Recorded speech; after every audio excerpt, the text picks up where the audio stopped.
జగన్మోహన్ రెడ్డి కుప్పం వెళ్లి చంద్రబాబు తాగడానికి నీళ్లిచ్చారు. సిగ్గులేని చంద్రబాబు చంద్రగిరిలో ఓడిపోయి కుప్పం వెళ్లి అక్కడ నీళ్లు కూడా ఇవ్వలేకపోయారు. కుప్పానికి సంక్షేమం అభివృద్ధి చేయలేని వ్యక్తి రాష్ట్రానికి ఏం చేస్తారు?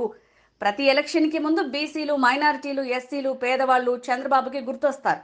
ఒక్క హామీ నెరవేర్చని వ్యక్తి, పచ్చి మోసగాడు వాడుకొని వదిలేస్తారు. చంద్రబాబు ఆయన పనికి మారిన కొడుకు లోకేష్కి తప్ప ఎవ్వరికి ఏమీ చెయ్యడు. పేదవాడికి ఒక్క ఇల్లు ఇవ్వని చంద్రబాబు ఆయన కొడుక్కి జూబ్లీ హిల్స్ లో భవంతి కట్టుకున్నాడు. ఫర్నిచర్ ఇటలీ నుంచి తెప్పించారు అని కేసినేని నాని అన్నారు. 5ంటికి వచ్చి తలుపు కొట్టి మరి పెన్షన్ ఇస్తారని చెప్పి ఎప్పుడైనా ఉందా? ఇది వాలంటరీ వ్యవస్థ అనేది ప్రపంచంలో ఎక్కడ ఉందా?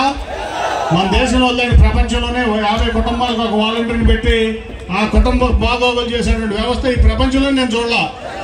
నేను ఈ దేశమంతా తిరిగా, ఒక ఎంపీగా తిరిగా, ఒక వ్యాపారస్తుగా తిరిగా. ఈ ప్రపంచంలో 200 దేశాలపై తిరిగా. నేను చెప్తున్నా, ఎక్కడా కూడా ఈ వాలంటీర్ వ్యవస్థ అనేది ఎక్కడా కూడా లేదు. మన జగన్మోహన్ రెడ్డి గారు మాత్రమే మీ కుటుంబాలన్నీ బాగుండాలని చెప్పి 50 కుటుంబాలకు ఒక వాలంటీర్ని పెట్టి మీకు సేవ చేయించాడంటే, కార్యక్రమాన్ని చేపట్టాలంటే అది మీ పట్ల జగన్మోహన్ రెడ్డి గారికి ఉన్న కమిట్మెంట్ అని ఈ సందర్భంగా తెలియజేస్తున్నా. అదే కాదు, దాదాపు 2.5 లక్షల వాలంటీర్లకి ఉద్యోగాలు ఇచ్చాడు. సచివాలయ వ్యవస్థ పెట్టి 1,40,000 1,30,000 మందికి ఉద్యోగాలు ఇచ్చారు. అంటే అక్కడే 4 లక్షల మందికి ఉద్యోగాలు ఇచ్చారు. అట్లాగే అనేక రకాలుగా కూడా ఇప్పుడు 6 లక్షల మందికి ఏదైనా కానీ జగన్మోహన్ రెడ్డి గారు వచ్చినాక ఉద్యోగాలు వచ్చినాయి. నువ్వు లెక్క తీస్తే చంద్రబాబు నాయుడు గారు 10-30,000 ఉద్యోగాలు 5 ఏళ్లలో, జగన్మోహన్ రెడ్డి గారు 20 రెట్లు ఎక్కువ ఇచ్చాడు ఉద్యోగాలు. అవునా కదా?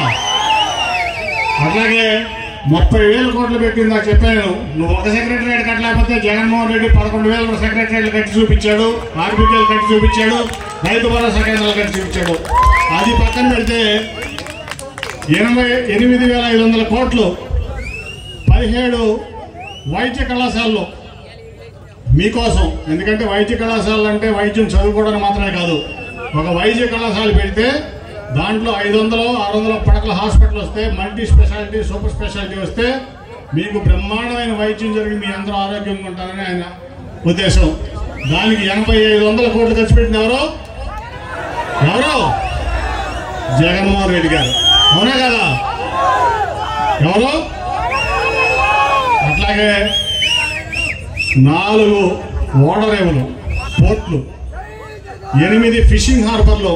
మన ప్రాంతం అంతా కూడా మత్స్యకారులు ఎక్కువ ఉన్నారని చెప్పి ఫిషింగ్ హార్బర్లు 18,000 కోట్లతో 4 పోర్ట్లు, 8 ఫిషింగ్ హార్బర్లు కట్టినటువంటి గొప్ప వ్యక్తి మన జగన్మోహన్ రెడ్డి గారు. అవునా కదా? అట్లా చెప్పుకుంటా వెళ్తే మొన్న జగన్మోహన్ రెడ్డి గారు కుప్పం వెళ్ళారు. గుర్తుందా మీకు? ఏం చేశారు? అక్కడికి వెళ్ళి చంద్రబాబు నాయుడు తాగడానికి నీళ్ళు ఇచ్చారు. అక్కడ గుర్తులేదా మీకు? జగన్మోహన్ రెడ్డి గారు కుప్పం వెళ్ళి చంద్రబాబు నాయుడు గారు ఏదో గెస్ట్ హౌస్ లో ఏదో ఉంటున్నాడు, ఇల్లు సొంత ఇల్లు లేదు ఎట్లాగో, ఆ ఇంట్లో నీళ్ళు లేకపోతే ఇక్కడి నుంచి నీళ్ళు తీసుకెళ్ళి అనిపించారు.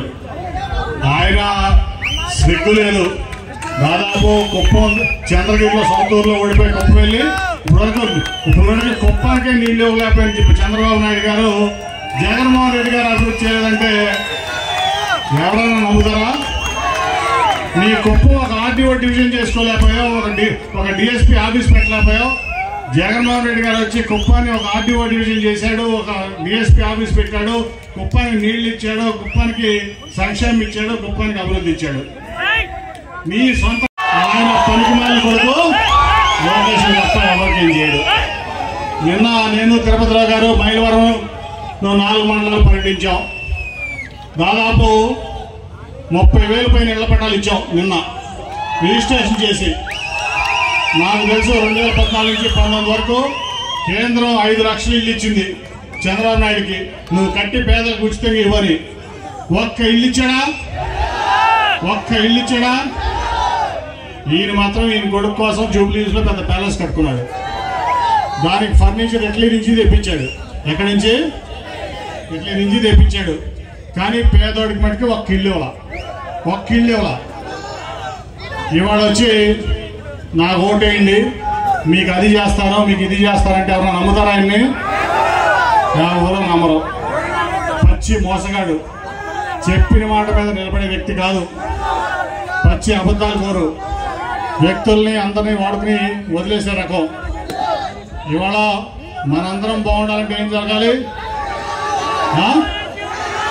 జగనన్న రావాలి. ఇవాళ బీసీలు బాగుండాలంటే, ఎస్సీలు బాగుండాలంటే, మైనార్టీలు బాగుండాలంటే, ఎస్టీలు బాగుండాలంటే, అన్ని కులాల్లో మతాల్లో వర్గాల్లో పేదవాళ్ళు బాగుండాలంటే, మన పిల్లలు బాగా చదువుకోవాలంటే, మన ఆరోగ్యాలు బాగుండాలంటే